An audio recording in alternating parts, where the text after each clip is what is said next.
ਗੁਰੂ ਪਿਆਰ ਵਾਲਿਓ,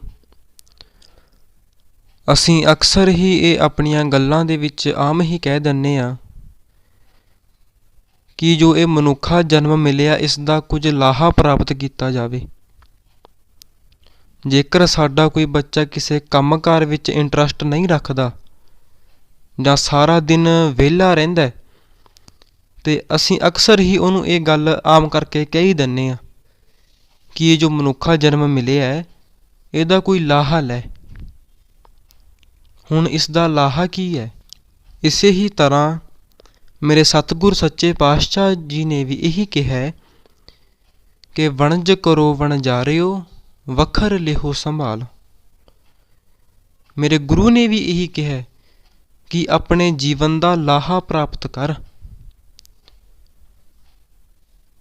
ਸਤਿਗੁਰੂ ਜੀ ਕਹਿੰਦੇ ਪ੍ਰਾਣੀ ਤੂੰ ਆਇਆ ਲਾਹਾ ਲੈਣ। ਸਤਿਗੁਰੂ ਜੀ ਨੇ ਵੀ ਗੁਰਬਾਣੀ ਦੇ ਵਿੱਚ ਲਾਹੇ ਦੀ ਗੱਲ ਕੀਤੀ ਹੈ। ਹੁਣ ਜੋ ਇਹ ਲਾਹਾ ਹੈ ਇਹ ਕਿਸ ਚੀਜ਼ ਦਾ ਖੱਟਣਾ ਹੈ ਇਹ ਸਾਨੂੰ ਪਤਾ ਹੋਣਾ ਚਾਹੀਦਾ ਹੈ। ਤੇ ਅਸੀਂ ਇਹ ਵੀ ਗੱਲ ਵੀ ਆਪਾਂ ਗੁਰੂ ਸਾਹਿਬ ਤੋਂ ਹੀ ਪੁੱਛ ਲੈਂਦੇ ਹਾਂ, ਕਿਉਂਕਿ ਜੇਕਰ ਅਸੀਂ ਕਿਸੇ ਮਨੁੱਖ ਨੂੰ ਕਹੀਏ ਕਿ ਅਸੀਂ ਇਸ ਜੀਵਨ ਦੇ ਵਿੱਚ ਲਾਹਾ ਪ੍ਰਾਪਤ ਕਰਨ ਆਏ ਹਾਂ ਤੇ ਅੱਗੋਂ ਉਸ ਦਾ ਇੱਕ ਹੀ ਜਵਾਬ ਹੁੰਦਾ ਹੈ ਕਿ ਮੈਂ ਜੋ ਇਹ 3 ਮੰਜ਼ਿਲ ਕੋਠੀ ਪਾਈ ਹੈ ਇਹ ਬਿਨਾਂ ਲਾਹੇ ਤੋਂ ਪ੍ਰਾਪਤ ਹੋ ਗਈ। ਮੇਰੇ ਘਰ ਦੇ ਵਿੱਚ ਦੁਨੀਆ ਦੀ ਸਭ ਤੋਂ ਵੱਡੀ ਗੱਡੀ ਖੜੀ ਹੈ, ਕੀ ਇਹ ਮੈਨੂੰ ਬਿਨਾਂ ਲਾਹੇ ਤੋਂ ਪ੍ਰਾਪਤ ਹੋ ਗਈ? ਮੇਰੇ ਬੱਚੇ, ਮੇਰਾ ਪਰਿਵਾਰ ਸਾਰਾ ਬਾਹਰ ਸੈੱਟ ਹੈ, ਕੀ ਇਹ ਬਿਨਾਂ ਲਾਹੇ ਤੋਂ ਪ੍ਰਾਪਤ ਹੋ ਗਈ? ਜੇਕਰ ਮੈਂ ਆਪਣੀ ਜ਼ਿੰਦਗੀ ਦੇ ਵਿੱਚ ਕੋਈ ਲਾਹਾ ਖੱਟਿਆ ਉਸ ਕਰਕੇ ਹੀ ਮੈਨੂੰ ਇਹ ਚੀਜ਼ਾਂ ਵਸਤਾਂ ਪ੍ਰਾਪਤ ਹੋਈਆਂ ਨੇ। ਕਿਉਂਕਿ ਆਮ ਮਨੁੱਖ ਇਹੀ ਸੋਚਦਾ ਹੈ ਕਿ ਜੋ ਮੈਂ ਜ਼ਿੰਦਗੀ ਦੇ ਵਿੱਚ ਦੁਨਿਆਵੀ ਵਸਤਾਂ ਹਾਸਲ ਕੀਤੀਆਂ ਨੇ ਇਹੀ ਲਾਹਾ ਹੈ। ਪਰ ਜੇਕਰ ਆਪਾਂ ਸਤਿਗੁਰੂ ਜੀ ਨੂੰ ਪੁੱਛੀਏ, ਜੇਕਰ ਅਸੀਂ ਗੁਰਬਾਣੀ ਕੋਲੋਂ ਪੁੱਛਣਾ ਕਰੀਏ ਕਿ ਸਤਿਗੁਰੂ ਜੀ ਤੁਸੀਂ ਸਮਝਾਓ, ਜੇਕਰ ਮੈਂ ਕਿਸੇ ਹੋਰ ਕੋਲੋਂ ਪੁੱਛਦਾ, ਕਿਸੇ ਦੁਨਿਆਵੀ ਮਨੁੱਖ ਕੋਲੋਂ ਪੁੱਛਦਾ, ਉਹ ਮੈਨੂੰ ਇੱਕ ਹੀ ਗੱਲ ਸਮਝਾ ਦਿੰਦਾ ਕਿ ਜੀਵਨ ਦੇ ਵਿੱਚ ਪੈਸਾ ਇਕੱਠਾ ਕਰਨਾ, ਆਪਣੇ ਪਰਿਵਾਰ ਨੂੰ ਬਾਹਰ ਸੈੱਟ ਕਰਨਾ, ਆਪਣੇ ਨਾਂ 'ਤੇ ਜ਼ਮੀਨ ਨਾਮ ਕਰਵਾਉਣੀ, ਇਹੀ ਜੀਵਨ ਦਾ ਲਾਹਾ ਹੈ। ਪਰ ਸਤਿਗੁਰੂ ਜੀ ਮੈਂ ਤੁਹਾਨੂੰ ਗੁਰੂ ਅਪਣਾਇਆ, ਤੁਸੀਂ ਮੈਨੂੰ ਦੱਸੋ ਕਿ ਜੀਵਨ ਦੇ ਵਿੱਚ ਲਾਹਾ ਕੀ ਹੈ। ਤੇ ਗੁਰਬਾਣੀ ਦੇ ਵਿੱਚੋਂ ਫਿਰ ਭਗਤ ਕਬੀਰ ਜੀ ਬੋਲਦੇ ਹੈ, ਉਹ ਸਮਝਾਉਂਦੇ ਆ ਕਿ ਸਾਨੂੰ ਜੀਵਨ ਦਾ ਲਾਹਾ ਕੀ ਹੈ। ਭਗਤ ਕਬੀਰ ਜੀ ਬਚਨ ਕਰਦੇ ਨੇ,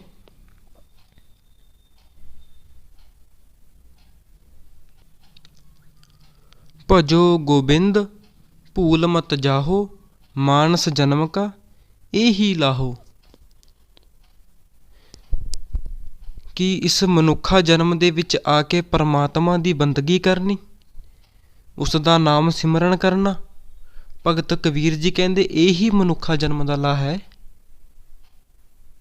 ਜੋ ਅਸੀਂ ਪਿੱਛੇ ਲਾਹੇ ਦੀ ਗੱਲ ਕਰਕੇ ਆਏ ਹਾਂ ਨਾ, ਜੋ ਇਹ ਲਾਹਾ ਹੈ ਭਗਤ ਕਬੀਰ ਜੀ ਕਹਿੰਦੇ ਕਿ ਪਰਮਾਤਮਾ ਦੇ ਨਾਮ ਦਾ ਸਿਮਰਨ ਕਰਨਾ ਇਹੀ ਮਨੁੱਖਾ ਜਨਮ ਦਾ ਲਾਹਾ ਹੈ। ਅਸੀਂ ਭਾਈ ਗੁਰਦਾਸ ਜੀਆਂ ਦੇ ਬਚਨ ਵੀ ਪੜ੍ਹਦੇ ਹਾਂ ਕਿ ਮਨੁੱਖ ਨੇ ਵਾਅਦਾ ਕੀਤਾ ਸੀ ਕਿ ਮੈਂ ਮਨੁੱਖਾ ਜਨਮ ਦੇ ਵਿੱਚ ਜਾ ਕੇ ਪਰਮਾਤਮਾ ਦੇ ਨਾਮ ਦਾ ਸਿਮਰਨ ਕਰਾਂਗਾ। ਉਹ ਪਰਮਾਤਮਾ ਦੇ ਕੋਲੋਂ ਜੋ ਉਹਨੂੰ ਲੋੜੀਂਦੀਆਂ ਵਸਤਾਂ ਚਾਹੀਦੀਆਂ ਸਨ ਉਹ ਲੈ ਕੇ ਤੇ ਵਾਅਦਾ ਕੀਤਾ ਸੀ ਕਿ ਮੈਂ ਪਰਮਾਤਮਾ ਦੇ ਨਾਮ ਦਾ ਸਿਮਰਨ ਕਰਾਂਗਾ। ਭਾਈ ਗੁਰਦਾਸ ਜੀਆਂ ਨੇ ਵਚਨ ਕੀਤੇ, ਅਸਨ ਬਸਨ ਸੰਗ ਕਿੰਨੇ ਔ ਬਚਨ ਕਿੰਨੇ ਜਨਮ ਲੈ ਸਾਧ ਸੰਗ ਸ਼੍ਰੀ ਗੁਰ ਆਰਾਧ ਹੈ।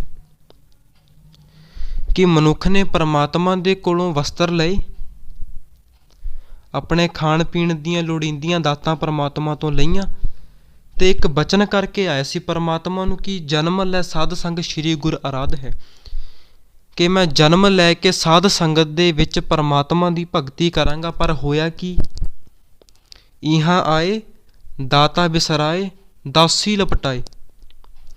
ਕਿ ਜਦੋਂ ਮਨੁੱਖਾ ਜਨਮ ਦੇ ਵਿੱਚ ਆ ਗਿਆ, ਫਿਰ ਇੱਥੇ ਆ ਕੇ ਕੀਤਾ ਕਿ ਇਹਾਂ ਆਏ ਦਾਤਾ ਵਿਸਰਾਏ।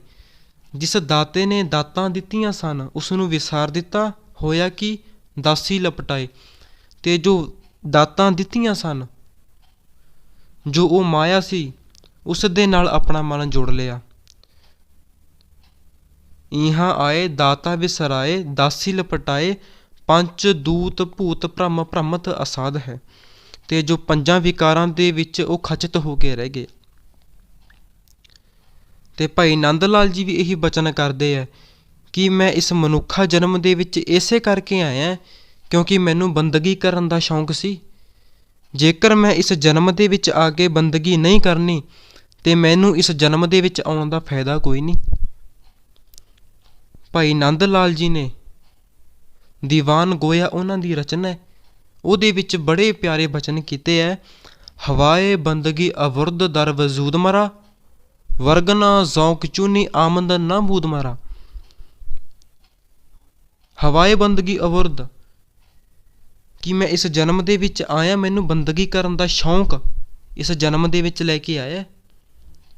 ਨਹੀਂ ਤਾਂ ਵਰਗ ਨਾ ਜ਼ੌਕ ਚੂਨੀ ਆਮਦਨ ਨਾ ਬੂਦ ਮਰਾ ਕਿ ਜੇਕਰ ਮੈਂ ਇਸ ਜਨਮ ਦੇ ਵਿੱਚ ਆ ਕੇ ਪਰਮਾਤਮਾ ਦੀ ਭਗਤੀ ਨਹੀਂ ਕਰਨੀ ਤੇ ਮੈਨੂੰ ਫਿਰ ਇਸ ਜਨਮ ਲੈਣ ਦਾ ਫਾਇਦਾ ਕੋਈ ਨਹੀਂ। ਨਹੀਂ, ਮੇਰਾ ਜਨਮ ਉਹਨਾਂ ਮਨੁੱਖਾਂ ਵਰਗਾ ਹੀ ਹੈ ਜਿਹਦੇ ਬਾਰੇ ਪਾਤਸ਼ਾਹ ਜੀ ਬਚਨ ਕਰਦੇ ਨੇ, ਰੈਣ ਗਵਾਈ ਸੋਏ ਕੈ, ਦਿਵਸ ਗਵਾਇਆ ਖਾਏ, ਹੀਰੇ ਜੈਸਾ ਜਨਮ ਹੈ, ਕੌਡੀ ਬਦਲੇ ਜਾਏ।